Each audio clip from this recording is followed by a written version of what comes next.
Good day, good morning, good afternoon, good night, wherever you are. And welcome back to Achampnator Reads. Back in The Last Elf with Chapter 19. Yorsh woke and stretched. The burns on his right arm and forehead had practically healed, but not the burns on his back. He limped as he walked. The last stalactite knocked down by the dragon's tail had struck him in the ankles. Both of them. He was stiff, and he ached all over. The cold numbed his limbs, and his knees wouldn't respond. He felt like a crayfish that had gone to sleep in a glacier. In Arstrid, the last village marked on the map, the hunter had bought him warm and comfortable clothes in grey and blue wool, but clothes don't grow, while elves do. And that wasn't all. His clothes were torn and split, and in some places the fabric had simply worn away, so much that it no longer existed. He remembered the good times when he had slept at the perfect temperature with a layer of butterflies that had kept him warm, and he had complained even then. Now he had imperfection and insecurity aplenty. In fact, his cup was overflowing. He would have given a lot to have a few days that were predictably and boringly similar to the others. The little dragon was still dreaming. A light rain covered the large wood there where they had spent the night. Better to stay out of the library, not just to save a bit of human knowledge, but also because the little dragon was a contented soul and always joyful. He never stopped wagging his tail, and stalactites knocked down by a sweep of the tail could be fatal. The elf boy took a walk outside into the clearing. Arnica grew where the mountains met. The glacier. The glacier. Josh Sparkle 9 Jolnastring had done everything he could think of to try and explain to the little dragon the concept of a field of arnica, in the hope that the dragon would dream of it as he had the daisies, and Josh would see it grow at his feet. All that he had obtained in return was a desolate squeak of incomprehension, accompanied by the inevitable deadly flame. His shoulders still burned when he thought about it. Clearly, materialization worked only when big emotions were involved, piles of happiness and sheaves of affection. And the little dragon's fangs were growing. The middle ones were a good size now, and the bumps of the posterolateral fangs had appeared. That made his gums itchy, and the little dragon eased the irritation by gnawing on things.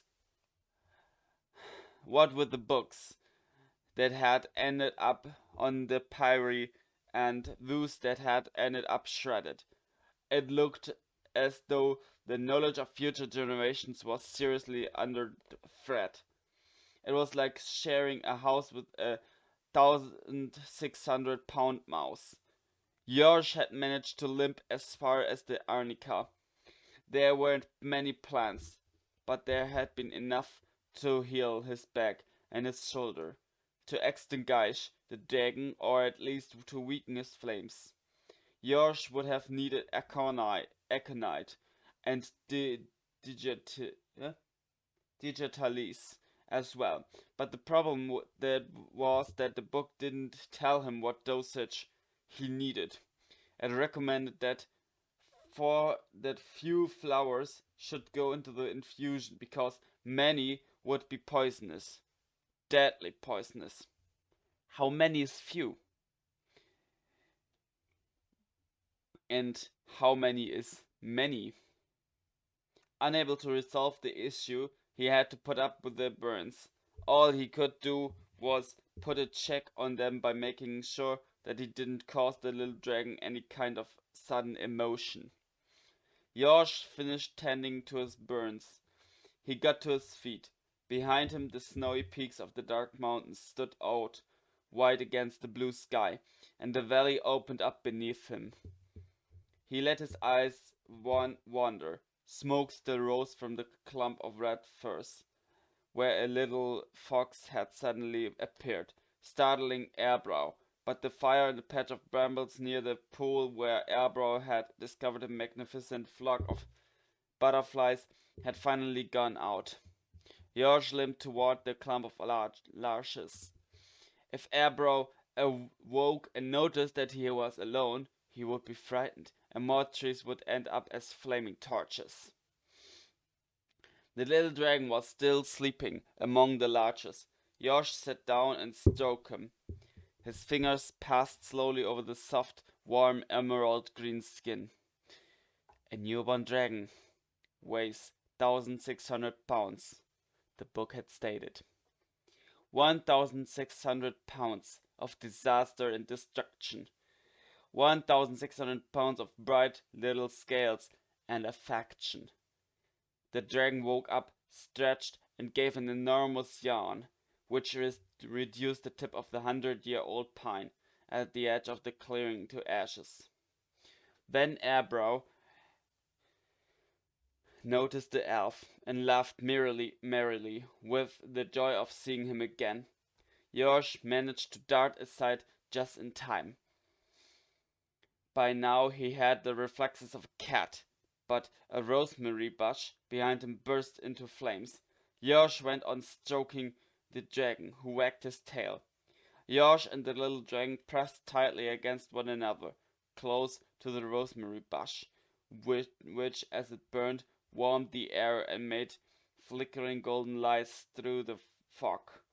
The little dragon looked at him happily, and the elf boy gave him a kiss on the tip of his nose. It was like having a little brother. 1,600 pounds of little baby brother.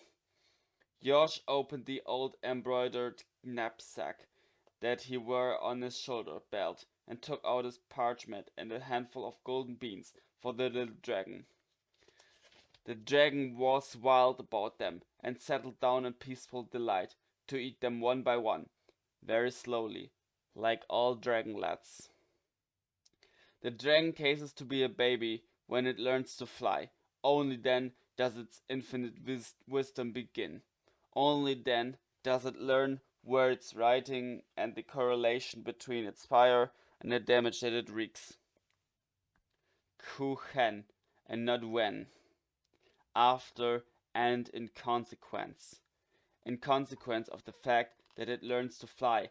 After its first flight, the dragon ceases to be a baby. There was also a picture illustrating the concept. The emotions of flight, along with the movements of the pectoral and dorsal muscles, are what bring the little dragon's brain to definitive maturity. So the dragon's tutor had to teach it to fly, and until that was accomplished, it was a wise idea to keep a good supply of arnica at hand. The problem was how. One learned to fly by imitation, but Yosh didn't know how to fly. The closest he had come to it was an afternoon on a swing. Yosh's first idea had been simple and brilliant, but he had put his hand on the dragon's huge head and then concentrated with all his might on a flock of flying birds. It hadn't worked. The little dragon had made a few attempts to twitter, a scorch mark on Yosh's right arm and the destruction of 8 mandarin orange plants, and had spent half of the day hopping around as though convinced he weighed an eighth of an ounce, uprooting 3 pink grapefruit trees as he tried to jump onto them. Shortly before Yosh collapsed with a heart attack from all his running, Airbrow found a little frog. Initially, the dragon was frightened because the frog was the first he had ever seen, and the resultant flame had destroyed a nearby wild plum. Then the dragon started playing delightfully, hopping about all over the place in imitation. Given his small degree of success, Yash tried to construct a pair of wings to improve his performance. Then he climbed onto the rocks and glided down to the ground. The fact was that some time had passed since he had read the manual on making flying machines, and he couldn't reread it because it had been consumed by the dragon's second sneeze, while the texts on balloons and kites had been destroyed by the first one. His wings clearly weren't big enough, or in all likelihood, the sheets that he was using as outriggers were at the wrong angle to the tail plane. At his first attempt, he had crashed miserably into a meadow covered with gentians, amid a cloud of pink grapefruit, grapefruit leaves. The little dragon's expression went from perplexity to terror. The mountainside would bear the trace of his desperate weeping for a long time to come. The elf boy's finger and eyes ran over the ancient parchments, which he now knew by heart. He held arnica flowers and fresh snow in his hand and rubbed them all over the painful spots: burns, cuts, bumps, scratches, sprains, grazes, and bruises. All of a sudden, he gave a start. There was one last page that he hadn't been able to unstick, which was finally opening up and becoming legible. Along with the rosemary smoke, the arnica and the snow had a powerful effect on the mildew in the parchments. This was an interesting discovery. He could have added it to the manual on the conservation and preservation of ancient parchments, if only the little dragon hadn't already chewed it all up. There were only a few legible lines on the newly unstuck page. There is a new line of living creatures born of the union of elfish people and humankind. They are not like elves, who only like science, books, and books that explain how things are made. Nor are they like humans, who do not like any kind of book, because after the collapse of the empire and the arrival of the foul barbarian populations, they became ignorant brutes like wild boar of wars. Yash then reread, then reread again, and then went on rereading until he was certain, beyond all possible doubt, that every word, every letter and syllable was branded in his mind like searing iron on skin. Erbrow finished his beans and had become to the becuddled children born to elfish and human people. So marriages between elves and humans had not always been punished. The culprits hadn't always been burned at the stake. Now that he thought about it, the mere fact that the marriages had been forbidden meant that they were possible. He had always thought he was alone. A lone elf boy. A lone youth. A lone man.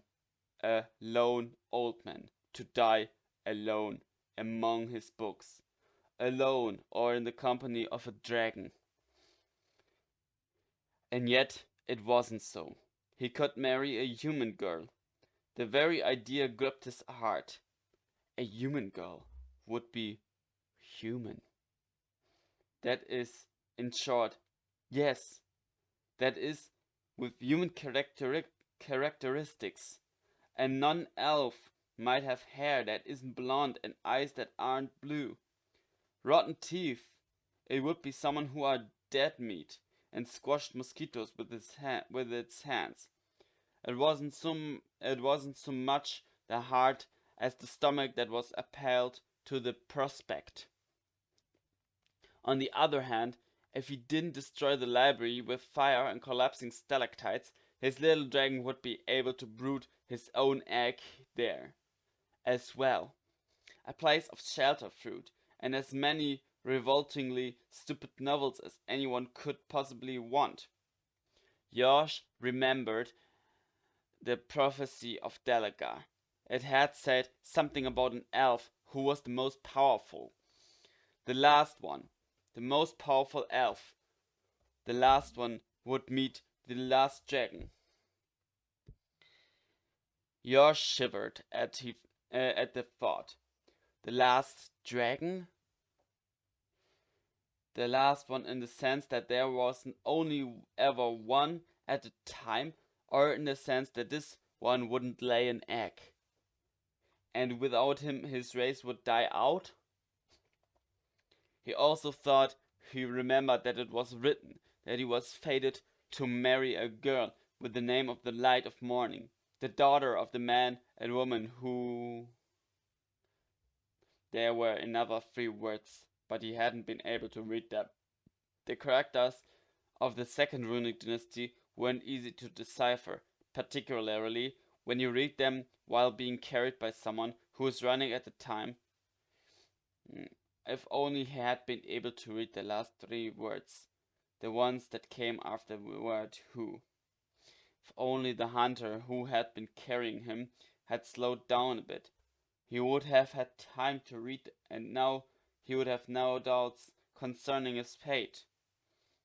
They would also have been caught and hanged if they had been any slower. If he had at least understood why the people of Delagar had been so angry with them. He was an elf, certainly, but all that his magic had done in the city of Delagar had been to bring a hen back to life.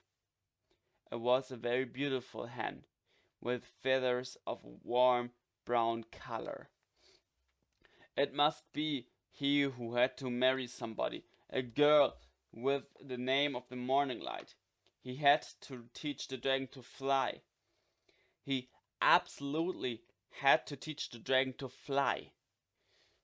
There was still one idea that he hadn't tried out, one that might work. Yorsh set off toward the snow-covered peaks. Urbrow trotted after him, nice and warm in his thick coat of emerald green scales. The elf shivered with the cold, concentrating with all his strength on the feeling of warmth on his skin. He managed to avoid freezing to death. The vegetation grew ever more scattered. The snow became deeper. In the valley below, the little snow showers of the past few days had settled on the grass, while up here they settled on the previous winter's snow. It was an ideal spot.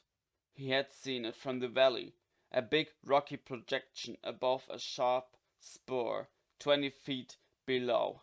Still farther down, there was a ravine, miles of sheer drop, in the middle of granite peaks, as high as dozens of towers, piled up on top of each other. At the bottom, the valleys opened up with clumps of larches alternating with clearings, and still farther off, in all its magnificence, the sea. The place was perfect. The idea was to start playing with the little dragon and get it to follow Yosh onto the rock. At that moment, the elf would swing himself beneath the overhanging brow. There was a spot with a kind of niche that seemed tailor-made for the purpose. In its desire to follow him, Urbrow would fall into the void, and once he was in the void, he would open his huge wings and glide down to the spur of rock 20 feet below. It was a big spur. No risk of the little dragon ending up in the ravine. A simple and brilliant plan. Yosh started running. He waved his arms, laughed, and called to the little dragon. Urbrow squeaked with joy. Little flames of happiness melted the snow here and there and warmed the air. Now, thought the elf. He took a run up. Behind him he heard the ground thundering under the elephantine footsteps of the little creature. Reaching the brow of the rock, he swung himself into the niche and crouched there with his heart in his mouth. Urbrow didn't have time to break. went over the edge of the rock, found himself in the void, plummeted in terror without opening his wings, and landed with an almighty crash on the spur of rock 20 feet below. The little dragon stayed there, frozen, because it was the first time in his life that he had hurt himself, and he had hurt himself very badly. Even his coat and scales, which protected the dragon from everything, were scratched, dirty, and covered with blood. The little dragon didn't cry. He slowly lifted his head and looked for Yorsh. The worst thing was his eyes. They stayed open wide on Yorsh. 1,600 pounds of astonishment. 1,600 pounds of desperation, suffering, and disappointment. Even his baby brain understood that. What happened had been deliberate. How could Yorsh have done that? Why had he done that? Then the little dragon lowered his head. This time he started crying. A faint whimper. There weren't even any flames, as though his fire had gone out. Yorsh Squarkle Jonas drink felt absolutely terrible. His head fell to his chest. There was nothing he could do. He felt an enormous solitude, like a cloak of steel that kept him from breathing. Alone he had dragged himself through the mud and rain. A man and a woman had helped him, but they were human, and he was an elf. And a wall of strangeness and incomprehension had always remained between them. For 10 years he had lived with the dragon, too wrapped up in the anxieties of his brooding to pay much attention to Yorsh and his thoughts, and now, once again, he had no one. He wanted someone to comfort him, to hug him and say, "You've been good, my son. You've done everything you could, everything within your power. Now, don't worry, I'll sort it out." Never in his whole life had he heard the words, "Don't worry, I'll sort it out." He wanted someone to call him and tell him that dinner was ready. He wanted someone to tuck him in at night. He wanted someone to come, someone so big and clever that they would be able to help the little dragon, someone who would know what to say and what to do. There was no one at all, just him and a desperate little dragon. He had to sort it out all by himself. He remembered bringing back to life a rabbit and a hen damaged beyond survival. He had helped Sarya's lungs empty of water. He had to go to the little dragon, take the pain from his wounds, heal them. He couldn't heal his own wounds, but other people's he could. He had to comfort the little dragon. He had to teach the dragon to fly. He would do it, but the little dragon was just too small. He would try again in a few months, and the little one would understand everything. Certainly, that must be it. He had merely got his timing wrong. Shoulders aching, Yorsh raised his head and steered himself to help the little dragon. He accidentally put his foot on the fallen branch, twisted his already bruised ankle, and slipped. He lost his balance and fell from the rock. He flew almost 20 feet and landed with a thump on top of the little dragon. The quiet whimpering became a convulsive scream. The terrified Erbrow gave a start, and the start sent the boy flying. A long flight in the shape of a perfect semicircle, like the arches of the first runic dynasty. Yorsh landed on the brow of the spur, where the rock ended, before continuing into the void. He managed to clutch on a bramble bush. The rest of his body dangled above nothingness. Below him, a drop of thousands of feet, and then granite. "Help me!" he yelled to the little dragon. "Help me!" he repeated with all the breath in his body. "Your tail! Lower your tail down to me!" The little creature stared at him, motionless and terrified. He was frozen. 1,600 pounds of stolid incomprehension. "Your tail!" the boy cried again. "Throw me your tail!" He had hurt his hands in the fall, and on top of that, his old burns hadn't healed. And then there were the bramble thorns on top of that. The elf tried to hold on with all his strength, but his hands were starting to give. "I'm going to die! Don't let me die! Your tail! You can do it! You damned great thing! Save me!" 1,600 pounds of absolute stunned uselessness. Yosh lost his grip. He fell into the void.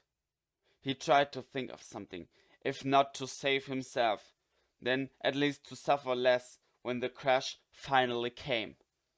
Yosh wondered how long it would take for him to die, and whether he would feel pain. He tried to think about his mother. Now they would meet. The thought didn't comfort him. The only thing he could think was that he wanted to go on living at all costs. The world turned green. The sky, the sun, what he could see of his body, the snow up above on the peaks, everything. A pair of huge green wings had opened up above him, and the light was passing through them. The little dragon was flying.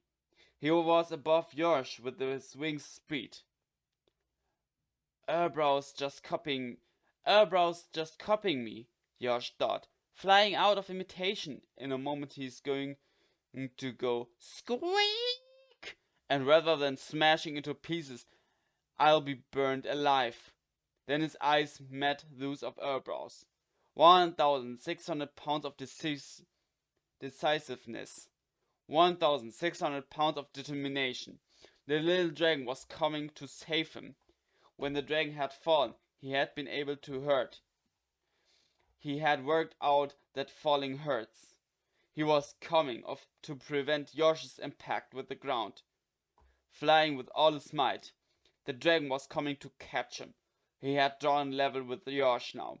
The elf closed his eyes and held his breath as he waited to feel the little dragon's claws clutch him to the bone, just to save his life.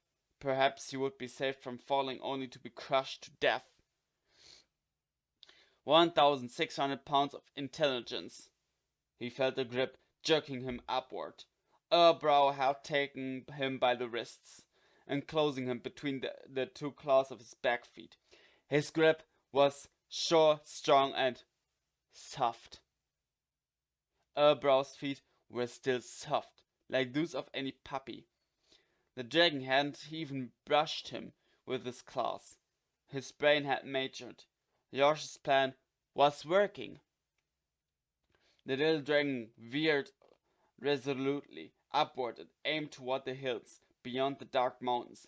They flew down over a gentle landscape where vines alternated with apple trees. Yosh summoned all the strength he could, contracted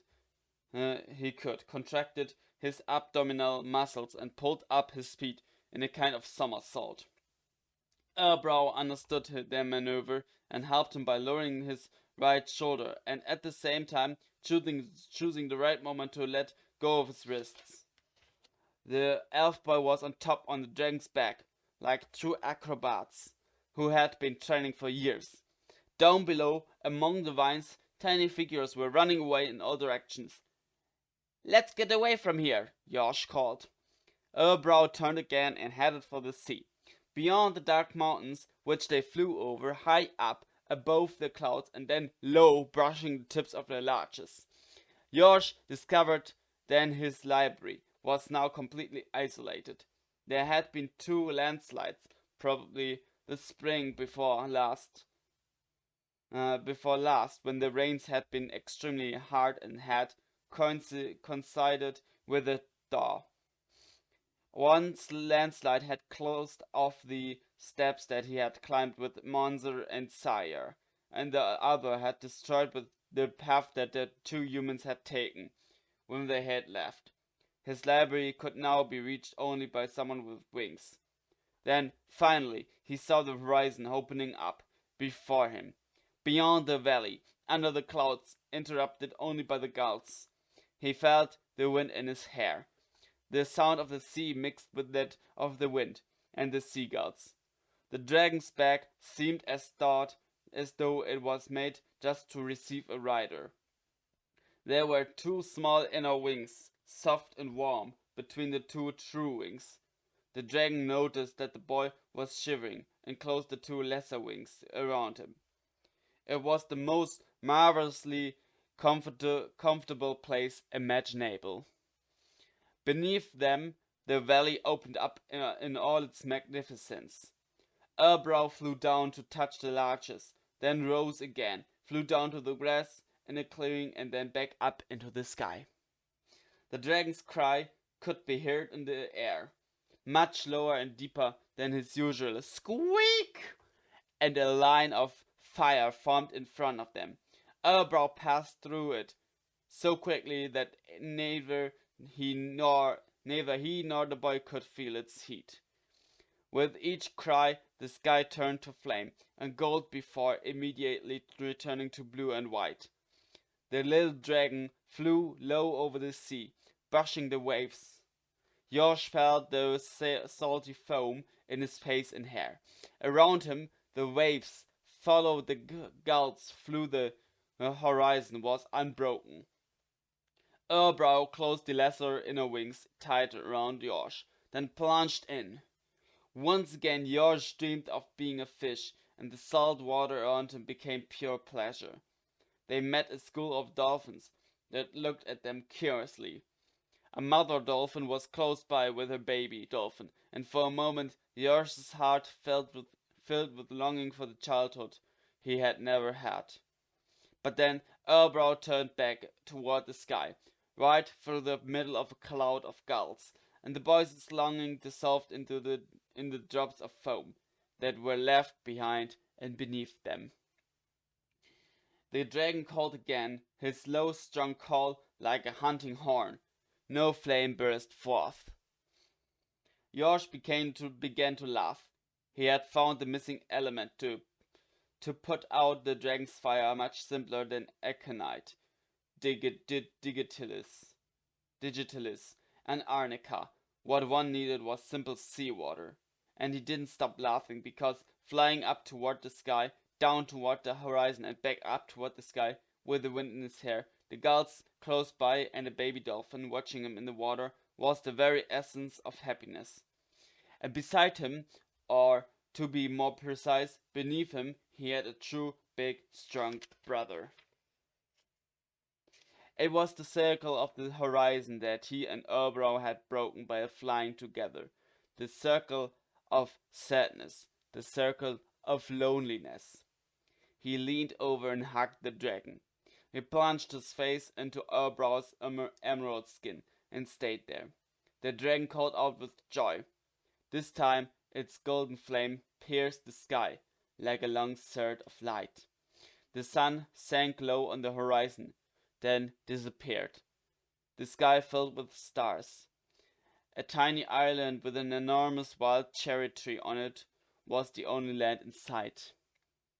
Apart from that, the horizon was a perfect, unbroken circle, a meeting of sky and sea. That was chapter 19 of The Last Elf. And the next time I read chapter 20. But till then, see ya.